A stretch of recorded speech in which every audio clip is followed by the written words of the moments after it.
Radio Escuchas de la República desde Libertas Comunicación, su amigo y servidor Teodoro Retería Arroyave les saluda con el comentario a tiempo que se titula México ratificará su voto contra el criminal embargo de Estados Unidos contra Cuba. México, de acuerdo con su moral política, ratificará su voto en contra del criminal embargo de Estados Unidos contra Cuba, mismo que desde su implantación unilateral ha causado toda clase de daños a la población, sobre todo a la más vulnerable, a la niñez inocente. El canciller cubano Bruno Eduardo Rodríguez Parrilla, por cierto, nacido en la Ciudad de México el 22 de enero de 1958, volvió a denunciar el bloqueo contra la isla impuesto por Estados Unidos, al precisar que dicho embargo económico, comercial y financiero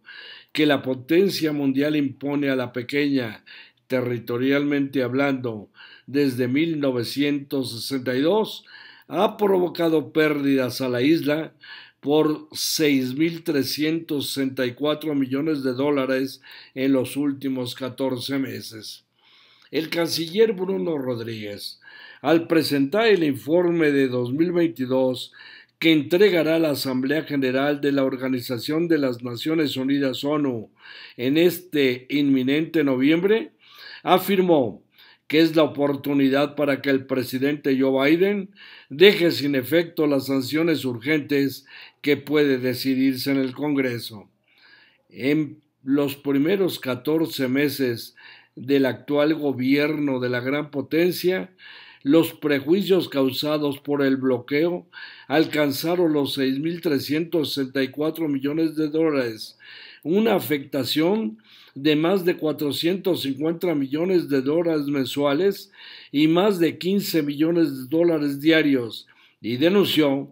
que el presidente Biden mantiene la política de máxima presión contra Cuba iniciada por su antecesor, el ultraderechista Donald Trump.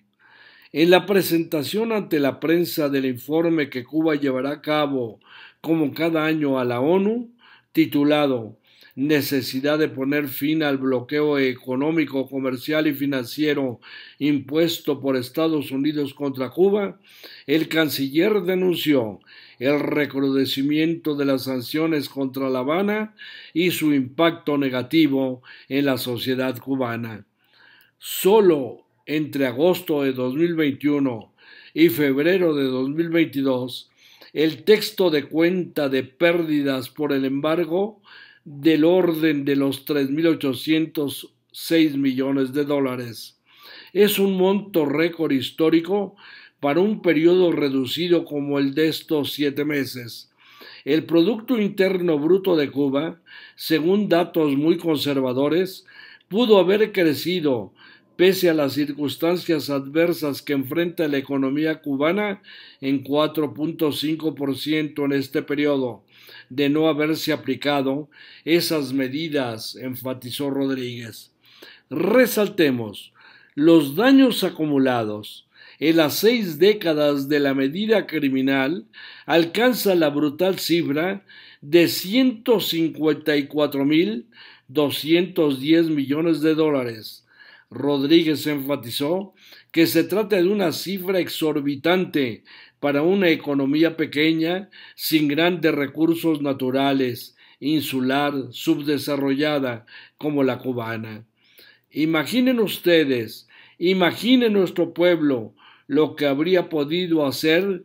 Cuba disponiendo de esos recursos. ¿Cómo sería Cuba hoy si el país hubiera podido disponer de esos recursos?, dijo el canciller.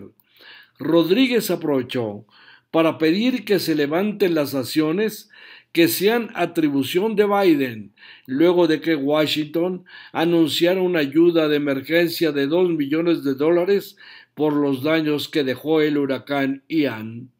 Washington tendría el deber moral de aplicar excepciones a Cuba de la misma forma que lo hizo con otros países durante la pandemia y ante desastres naturales. Dijo y estimó que Biden podría tomar medidas de levantamiento o flexibilización del bloqueo en decenas de áreas utilizando las facultades ejecutivas.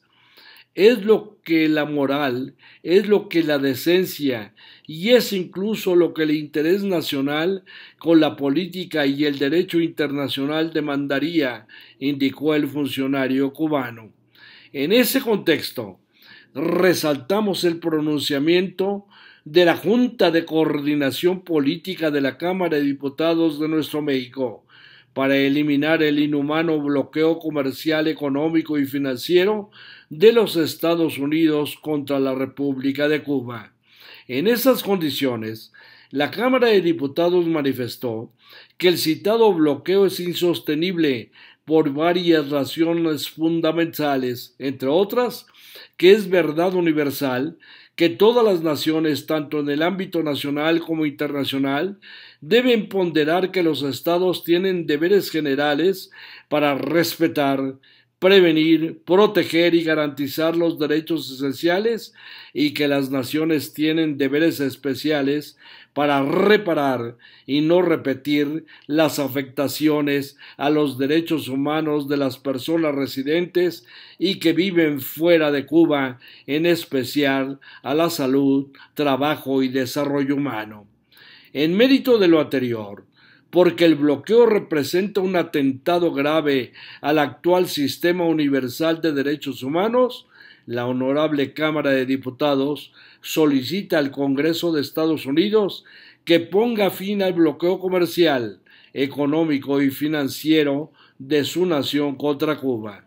México, sin duda alguna, nuevamente se alineará a la mayoría de las naciones, salvo Estados Unidos y 2 o 3 de sus países adláteres, para condenar el criminal bloqueo económico contra la mayor de las Antillas.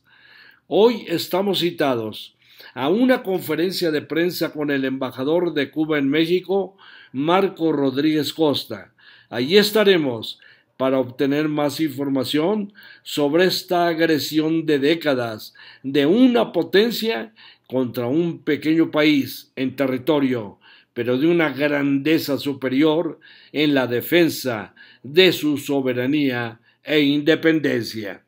Hasta aquí el comentario a tiempo. Se despide de ustedes su amigo y servidor Teodoro Rentería Arroyave.